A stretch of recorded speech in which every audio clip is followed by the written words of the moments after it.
राम और हनुमान के युद्ध की कहानी। जी हाँ दोस्तों, राधे राधे। आप सभी को ये सुनकर अटपटा लग रहा होगा जो राम और हनुमान जी का युद्ध हो ही नहीं सकता, और हुआ तो क्यों हुआ और किस कारण से हनुमान और राम जी का युद्ध हुआ।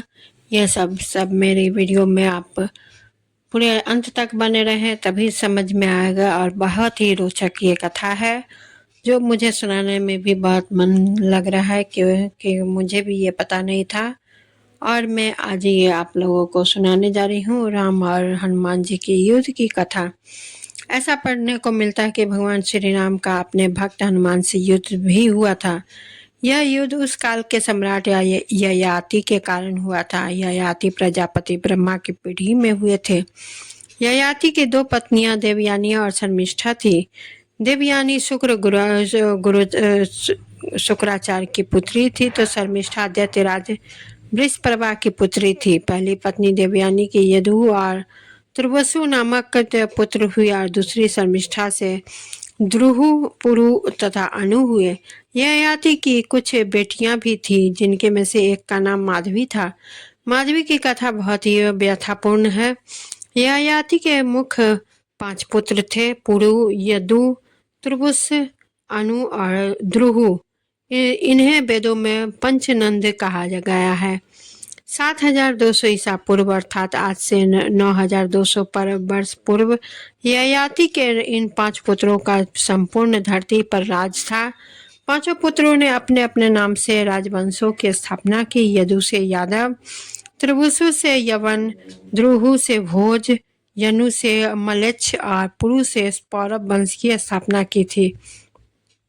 पुराणों में उल्लेख है कि ययाति अपने बड़े लड़के यदु से रुष्ट हो गया था और उसे शाप दिया था कि यदु या उसके लड़कों को राजपद प्राप्त करने का सौभाग्य न प्राप्त होगा। ययाति सबसे छोटे बेटे पुरु को बहुत अधिक चाहता था और उसी को उसने राज्य देने का विचार किया, परंतु राजा के सभासदों ने ज्येष्ठ पुत्र के रहते हुए इस कार्य का विरोध किया। गुरु विश्वामित्र ने निर्देशानुसार भगवान श्री राम को राजा ययाति को मारना था। संकट की इस घड़ी में राजा ययाति ने श्री राम हनुमान जी से शरण मांगकर चतुराई का परिचय दिया। श्री हनुमान ने माता अंजनी के आदेश पर राजा ययाति को उनकी रक्षा करने का वचन दे दिया। क्योंकि श्री हनुमान जी महाज्ञानी और चतुर थे, राम से भी बढ़कर भी श्री राम का नाम है, यह तो तय था कि श्री हनुमान जी अपने आराध्य का अस्त्र शस्त्र नहीं उठा सकते थे। तब ऐसे में हनुमान जी ने किसी तरह के अस्त्र से लड़ने के बजाय भगवान श्री राम के नाम का जपना शुरू कर दिया। राम ने जितने भी बाण चलाए सब बेअसर।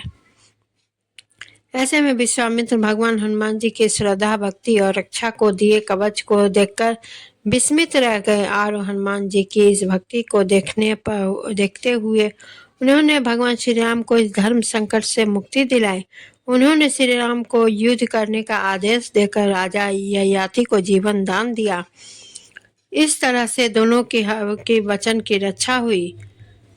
हनुमान जी को जब मिला मृत्यु दंड, भगवान राम जब राज सिंहासन पर विराजमान थे, तब नारद ने हनुमान जी से विश्वामित्र को छोड़कर सभी साधुओं से मिलने के लिए कहा। हनुमान जी ने ऐसा ही किया।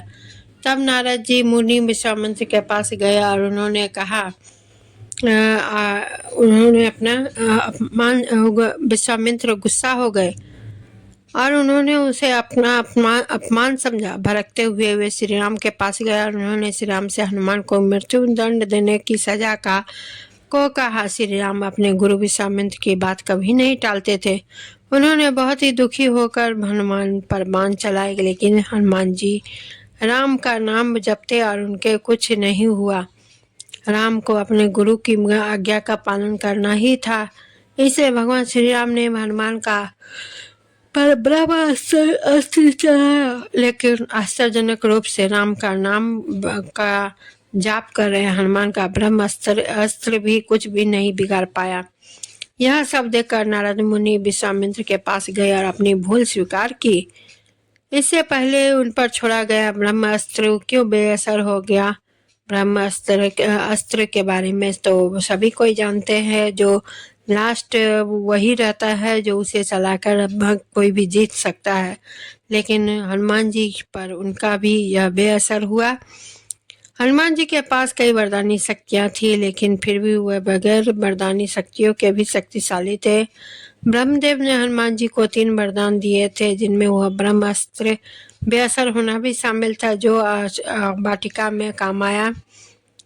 हनुमान जी के इस कलयुग के अंत तक अपने शरीर में ही रहेंगे। वे आज भी इस धरती पर विचरण कर रहे हैं। चारों युग प्रताप तुम्हारा है, प्रसिद्ध जगत उजियारा। साधु संत के संकट मिटे सब पीरा, जो सुमरो हनुमत बलबीरा। अंतकाल रामपुर जाए, जहाँ जन्म हरिभक्त का है, और देवता चित्त न धरे, हनुमत से सब सुख करे। कहने का तात्पर्य यह है कि चारों युग में तुम्हारा ही प्रताप रहेगा, और संकट मिटे मिटे सब पीरा, जो सुमरो हनुमत बलबीरा। जो तुम्हारी सुमरन करेगा, जो तुम्हारा नाम लेगा, जो तुम्हारी भक्ति करेगा, उसके सारे दुख कलेश, सारे विपत्ति तुम हर लोगे, उसके सारी विपत्ति तुम मिटा दोगे। अंतकाल रामपुर जाई, जहाँ जन्म हरि भक्त का है। वही भक्त मेरे शरण में आएगा, जो तुम्हारे नाम की गुहार लगाएगी। जो हनुमान जी कहते हैं, जो हमारे श्री राम की गुहार लगाएंगे, जो राम जी कहते हैं जो हनुमान के गुहार लगाएगी, वही हमारे शरण में आएगी। और देवता चित्त न धरे, हनुमान सब सुख करे। और देवों के ही भी हाथ में नहीं रहेगा। जो हनुमान का सुमरन करेगा और उसे कोई कमी नहीं रहेगी, सब सुख प्राप्त होगा। सारे संसार के सुख उसके चरणों में होंगे। और आपको यह वीडियो कैसा लगा कमेंट करके ज़रूर बताएं, और लाइक शेयर, चैनल को सब्सक्राइब करना ना भूलें। बेल आइकन को दबाना नोटिफिकेशन वाले ज़रूर दबाएं, क्योंकि न्यू वीडियो जो नोटिफिकेशन आएगा बिना बेल आइकन का नहीं आएगा। आप सभी को ये पता ही है, इसलिए बेल आइकन दबाना ज़रूरी है। इसी के साथ मैं विदा लेती हूँ। धन्यवाद।